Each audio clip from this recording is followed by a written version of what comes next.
The 2015 NBA Draft, presented by State Farm, comes your way Thursday, June 25th at 7 Eastern from Barclays in Brooklyn on ESPN. And 30 years ago, Lady Luck shined on the New York Knicks. The second pick in the 1985 NBA Draft goes to the Indiana Pacers.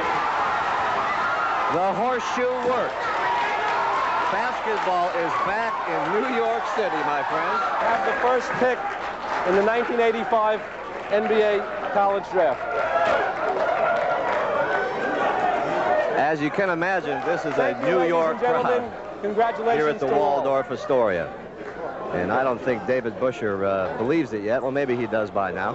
He's got the card, and I think he's in shock. And the Knicks turned that #1 overall pick into Georgetown superstar Patrick Ewing, who made an immediate impact, winning Rookie of the Year by averaging 20 and 9. Then he racked up nearly 25,000 points, 11 All-Star appearances, and a Hall of Fame induction in 2008. Patrick Ewing is entering his third season as associate head coach of the Charlotte Hornets. And he joins us now on the phone from Charlotte, North Carolina. Coach, take us back to that fateful draft night. #1 pick, you're going to the Big Apple, you're playing for the Knicks. What was going through your mind at that point in your life?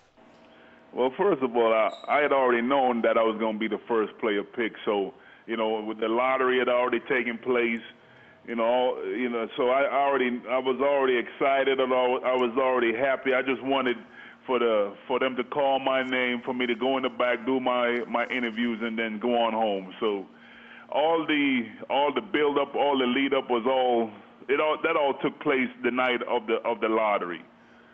So, Patrick, what was your biggest adjustment going from college, where you just dominated at G-Town, to the pros? Well, you know what? The biggest adjustment to me is coming in, going in, and I won in every level. I won in high school. I won in college. I won Olympic gold medals. But so, growing up in Boston, I thought that I was going to be just like Bill Russell. It's just going to be that easy to win an NBA championship. And the realization hit me that how difficult that was. And then also, the size of everyone in the NBA. At the NBA, everyone at this level they're all elites. So they're the best of the best. They're the best athletes. They're the best shooters.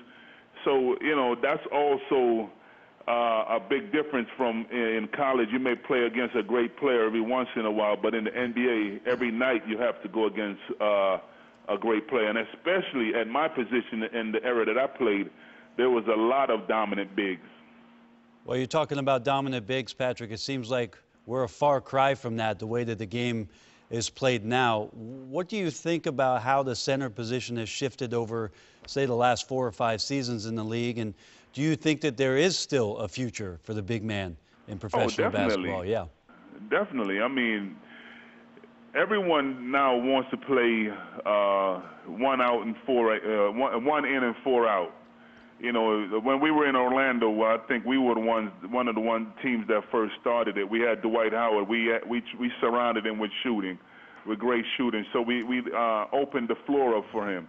So if you have a dominant big, naturally you're going to use him. But as a coach, you want to use, you're going to play to the strengths of your players.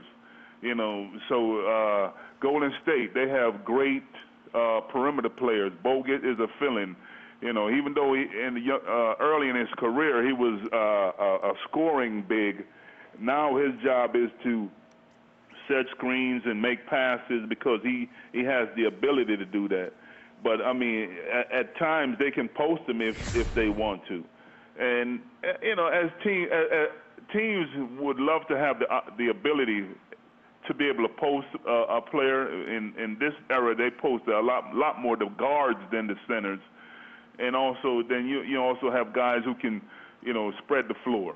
Well, how does that play, Patrick, into the evaluation, certainly of this year's draft? There are a number of college players that will be available to teams that they think can change the franchises. But I guess it's interesting in which way are they going to do it, because you evaluate maybe them differently and don't ask them to do the things that were prototypical of really the way you played or the era that you played in. Well, I think you still have to. You still need them to score. I think the difference, you have to be able to play on both ends, and which is what we did when in my era. We scored, we rebound, we blocked shots, and we also played defense. A lot of the guys in this era, they just either they score and don't play defense, or they play defense and can't score. Now, the two kids that's I think is going to go 1 and 2 in the draft this year. The kid from Duke, he's an outstanding offensive player, but his downside, he doesn't play defense all the time, or he probably has the ability to do it, but he doesn't do it night in and night out. And the kid from Kentucky, he's a person. He's a type of player that he's not as good as Okafor on the offensive end, but he has an all-around. His all-around game is better. Hey, Coach, we can't thank you enough. It's always a pleasure to spend some time with you. Enjoy the finals. Enjoy your off season. We'll see you at the Summer League.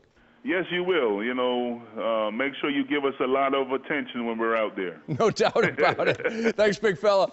Thank you.